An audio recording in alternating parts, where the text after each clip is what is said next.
E aí, galera, beleza? Gote de novo aqui com vocês.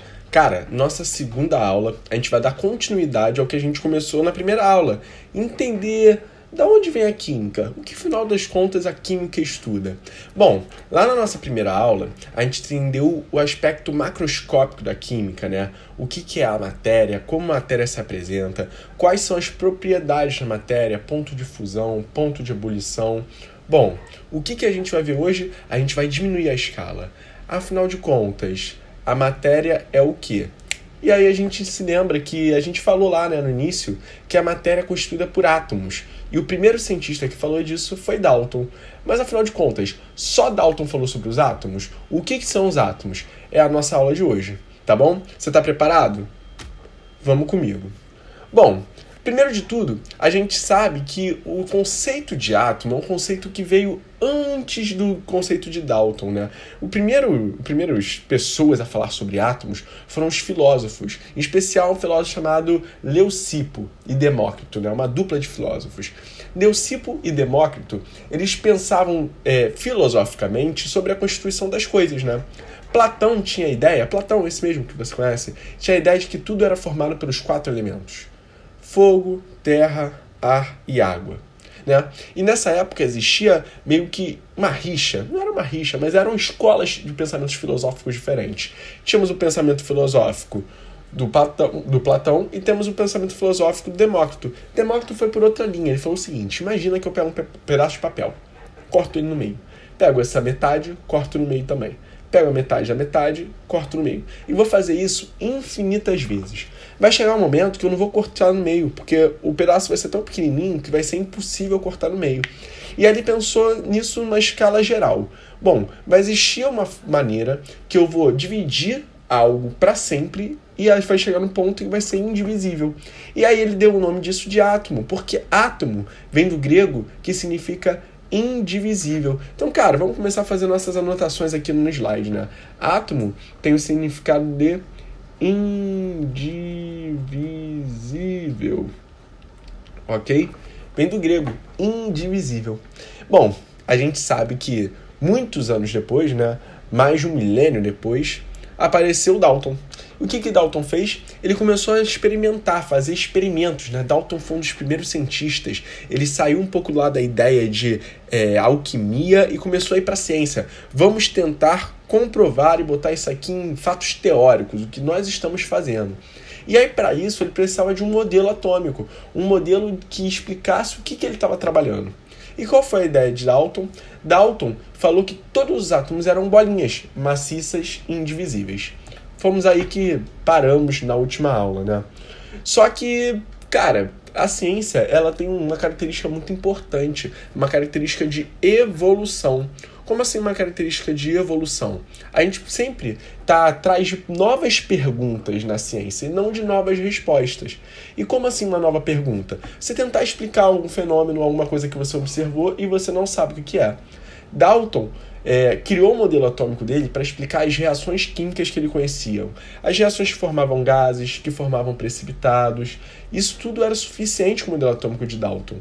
Só que aí a ciência foi evoluindo, ou melhor, a humanidade foi evoluindo e surgiram novos fenômenos que precisavam ser explicados. Um deles é o fenômeno da eletricidade. E aí nós vamos para o próximo ponto. Como que a gente explica a eletricidade? O cara que se propôs a explicar isso foi o Thomson. O que Thomson fez? Ele pegou um experimento que era muito comum na época. Era o experimento que a gente chamava de tubo dos raios catódicos. O tubo dos raios catódicos foi uma tentativa dos cientistas de tentar reproduzir um raio em laboratório. E eles conseguiram. Como que eles faziam isso? Olha aqui para a imagem. Você tem um tubo, esse tubo era de vidro, e esse tubo de vidro, ele tinha fios com metais dentro deles, né? E esses fios estavam ligados a uma bateria. Dentro desse tubo você criava uma atmosfera rarefeita, você tirava o ar lá dentro, né, para ficar o vácuo. E aí quando você ligava essa bateria, você via a formação de um raio. Ok? Lindo, maravilhoso. Por que tubo dos raios catódicos? Porque toda vez que a gente faz um aparelho eletrônico, a gente tem o catodo e o anodo. E ele percebia que os raios catódicos saíam do catodo e iam em direção ao anodo. Então, por isso, raios catódicos, raios que saem do catodo, né? Cara, Thomson, como todo cientista, era um cara muito curioso. E aí ele começou a se fazer perguntas, que é o fundamento da ciência, né? Bom, e se eu botar um ímã nesse raio, o que acontece? Bom, e se eu botar uma hélice dentro desse tubo para esse raio atingir, o que acontece? Bom, e se eu botar alguma coisa na frente desse raio, o que acontece? Ele começou a observar vários fenômenos. Vou dizer para vocês, daqui eu peguei alguns, né?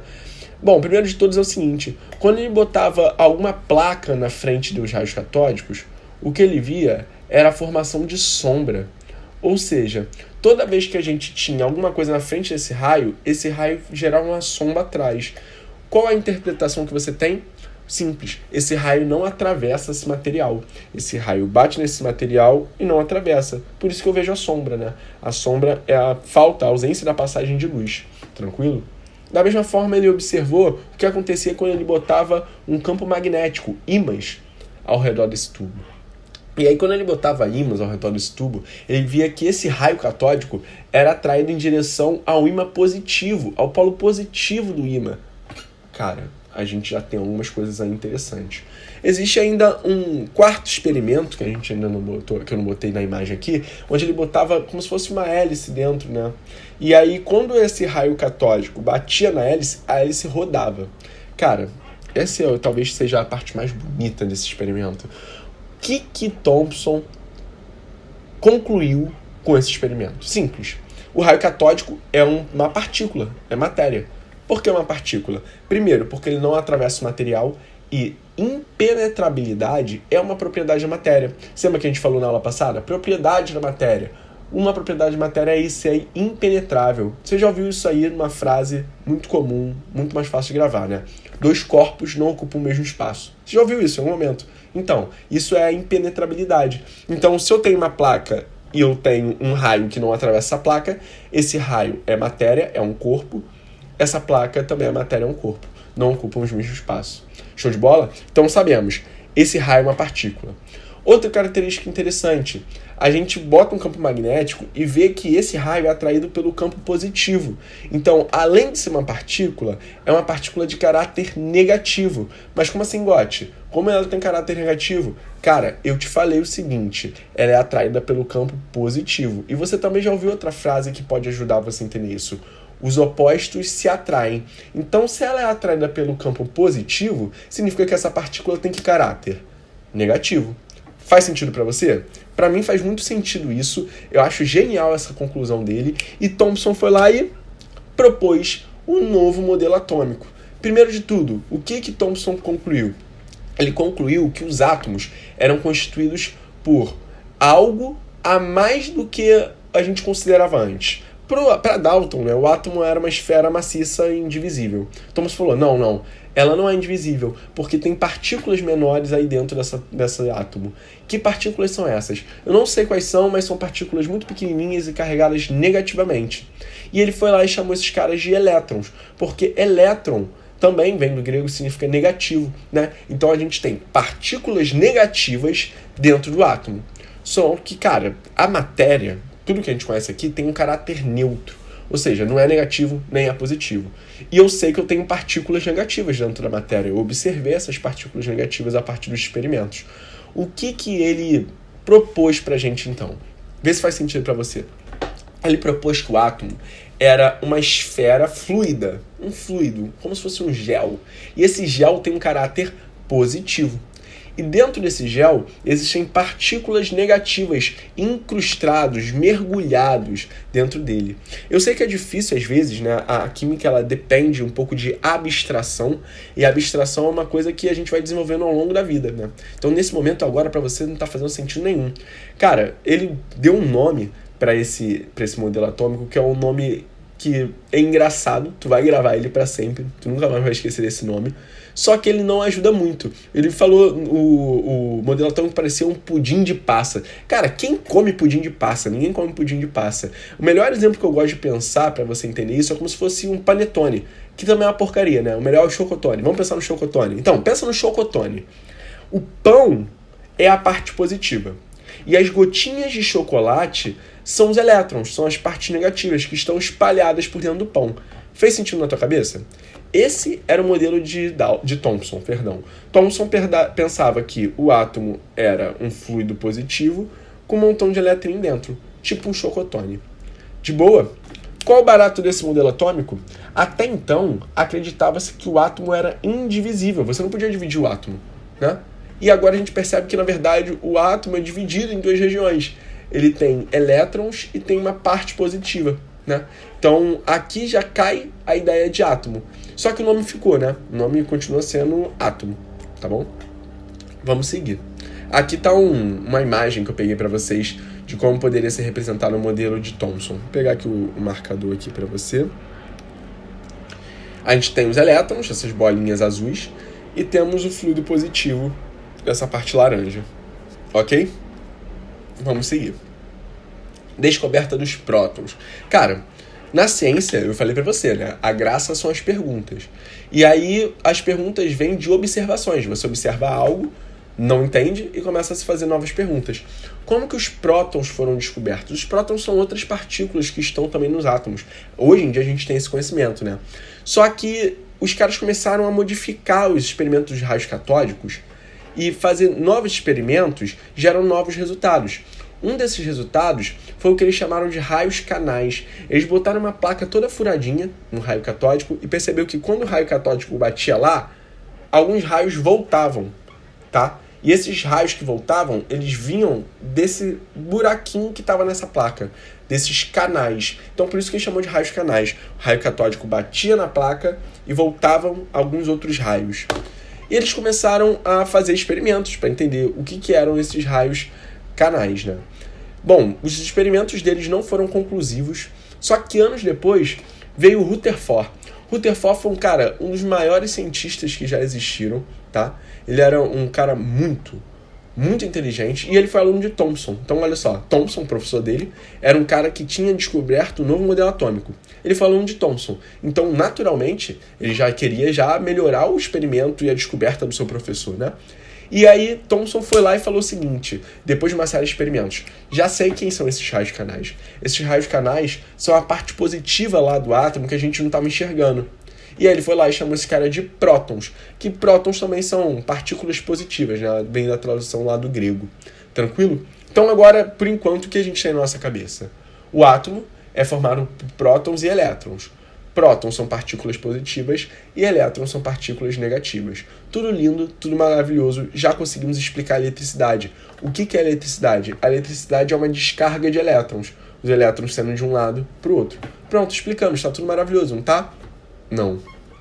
Cara, a ciência ela tem uma eterna necessidade de buscar novas coisas, né? novas respostas a partir das perguntas.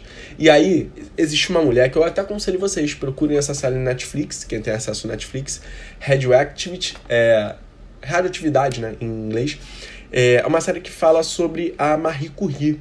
Marie Curie foi uma mulher sensacional. Assim, a mulher mais inteligente que já pisou na Terra, pelo menos que a gente tem conhecimento, com certeza.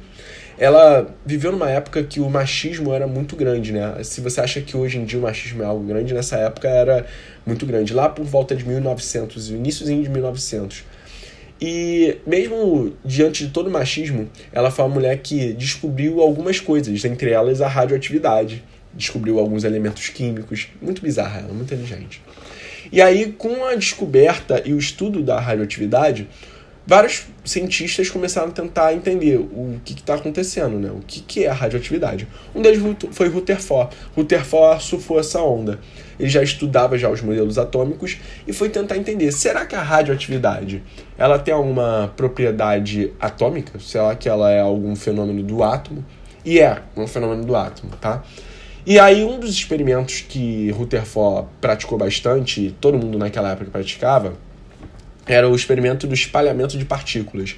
Como que funciona esse experimento? É um experimento bem mais rebuscado, mas olha só como que ele é. Ele pegava uma fonte radioativa, às vezes polônio radioativo, e botava dentro de uma caixa de chumbo. Por que a caixa de chumbo é interessante? O chumbo é o elemento mais denso da tabela periódica. Se você já quebrou o braço, ou, sei lá, foi fazer uma radiografia em algum momento, você vai ver que o cara que está fazendo a radiografia aperta o botãozinho e corre para trás de uma parede, né? Aquela parede é de chumbo, para evitar que ele fique recebendo radioatividade. A pergunta que todo mundo faz é a seguinte: nossa, Gotti, então eu vou morrer porque fiz um raio-x? Cara, aquela radioatividade ali é bem pouquinha, não vai te fazer mal. Só que pro cara que fica o dia todo apertando aquele botão e recebendo, se faria mal, né? O dia todo dia fazendo aquilo ali, e em um momento o acúmulo de radioatividade ia ser prejudicial para ele. Mas para você que vai fazer de vez em quando um raio-x, não tem problema, pode ficar tranquilo. Mas enfim, eles botavam esse material radioativo dentro de uma caixa de chumbo, e a caixa de chumbo tinha um buraco. Qual a intenção disso? Vê se faz sentido para você. A radioatividade não pode sair por nenhum lugar, só por esse buraco. Então eles meio que fizeram um canhão de radioatividade. Maneiro, né? Bom, eles miraram esse canhão para uma folha de ouro. E em volta dessa folha de ouro, ele encobriu com material fotográfico, né? Vocês já são muito novos, talvez não vejam mais, mas antigamente a gente via muito rolo de filme fotográfico, né? Um rolinho preto, assim, que se você deixasse no sol, ele queimava, ele mudava de cor. Ele era preto e ficava meio amarelado, meio esbranquiçado, né? Esse material, ele é o que a gente chama de material fotossensível. Dependendo da quantidade de radiação que ele recebe, ele muda de cor, né? E a ideia do Rutherford foi exatamente essa. Ele botou a folha de ouro e em volta dela tinha material fotográfico. Para quê? Para observar para onde foi essa radioatividade, né? O que aconteceu com essas partículas radioativas. E, cara, o experimento dele foi um experimento, assim, bizarro. Num livro que ele escreveu, contando como que ele descrevia o experimento, ele diz o seguinte: foi como se mirasse um canhão para uma folha de papel e o canhão, a bola do canhão, batesse no papel e voltasse. Foi isso que ele observou. O que ele esperava? Ele esperava que radioatividade é algo muito potente, muita potência, muita velocidade, muita energia.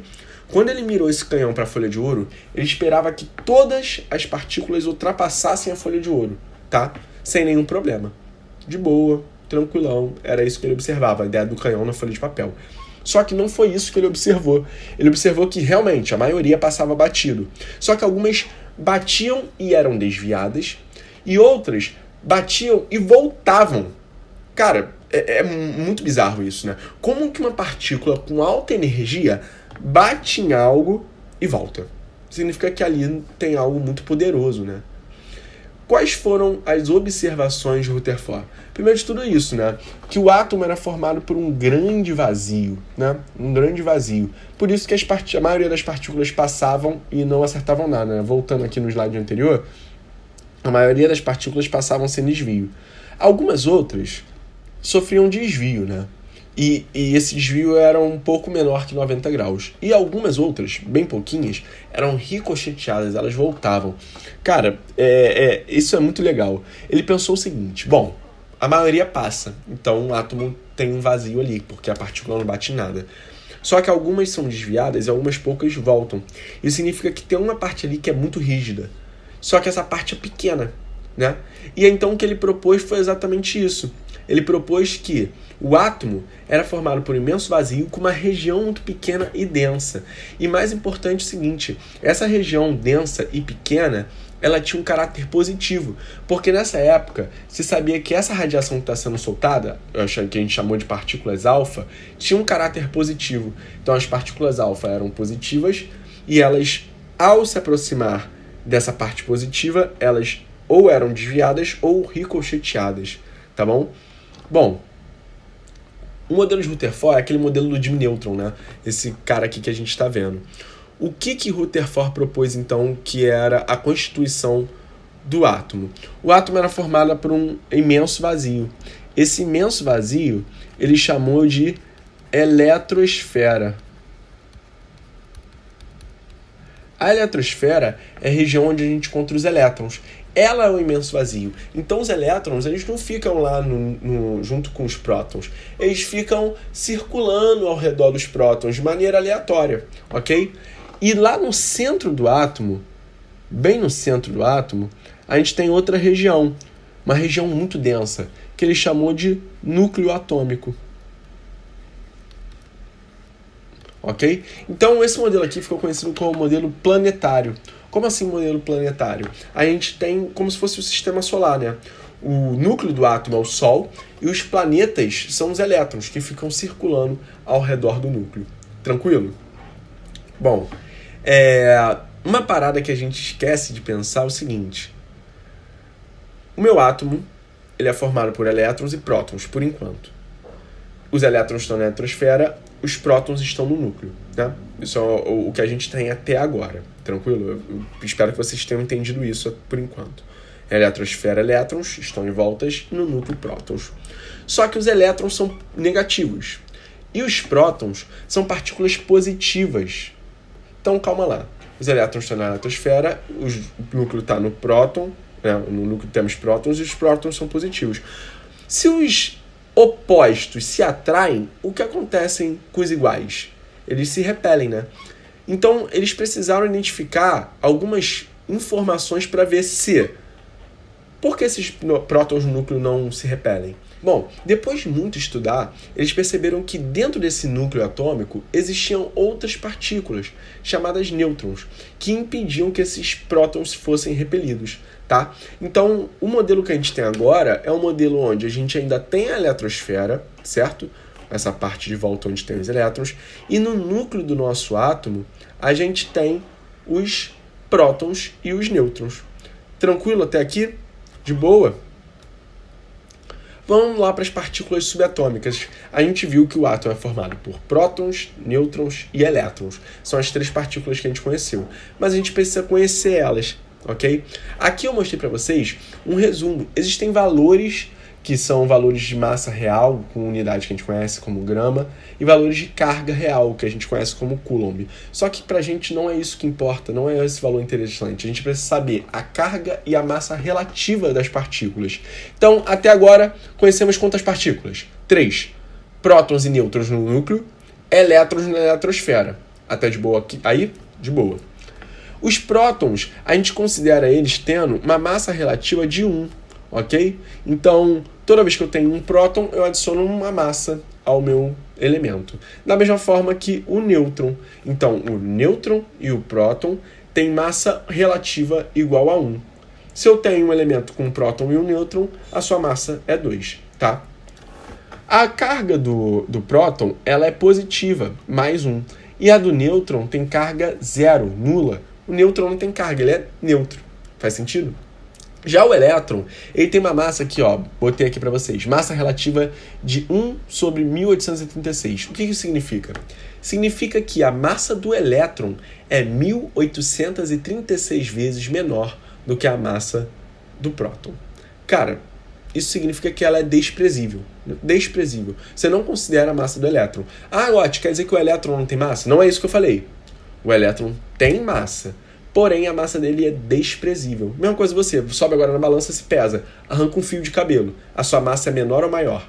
Você tem um fio de cabelo a menos. Sua massa é menor. Só que você conta isso? Se você estiver muito desesperado na dieta, talvez. Mas, cara, é insignificante, não faz diferença. Uma massa do elétron não faz diferença pra gente, apesar dele ter massa.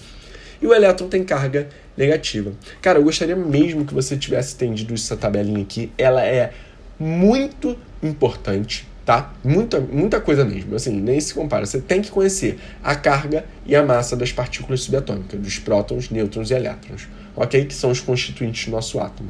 Uma coisa interessante é o seguinte: a massa de um átomo,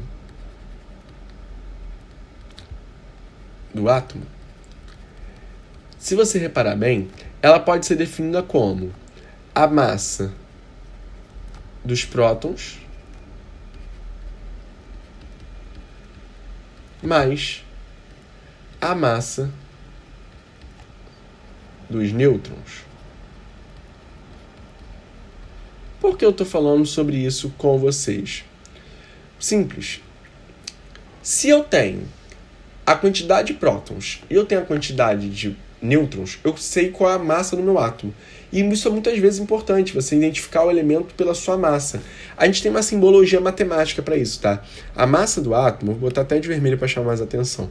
A massa do átomo, massa atômica, tem o símbolo A, ok?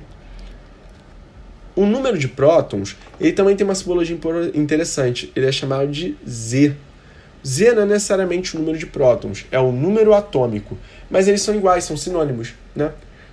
Número de prótons e número atômico são sinônimos, significam a mesma coisa. Mais um número de nêutrons. Por que eu só preciso saber o número de nêutrons e o número de prótons para descobrir a massa do átomo? Porque a massa do próton e do nêutron é 1. Então, se eu tenho um próton, massa 1. 2 prótons, massa 2. 3 prótons, massa 3. 5 nêutrons, massa 5. Se eu tiver 3 prótons e 5 nêutrons, massa 8. Tranquilo? Ficou clara essa ideia para você? Bom, vamos ver agora como a gente pode ver isso na prática, né? Depois de ter entendido todos os conceitos de estudo do átomo, vamos ver como isso se aplica na prática pra gente. Qual o número de massa de um átomo de cálcio? Z igual a 20, com 20 nêutrons. Então, vamos entender o que ele quer. O cálcio tem esse símbolo aqui, tá? Cálcio. O cálcio, ele tem número atômico Z igual a 20, tá? O que significa ele ter Z igual a 20? Significa que ele tem 20 prótons, ok? E ele fala pra gente que ele tem 20 nêutrons, tá?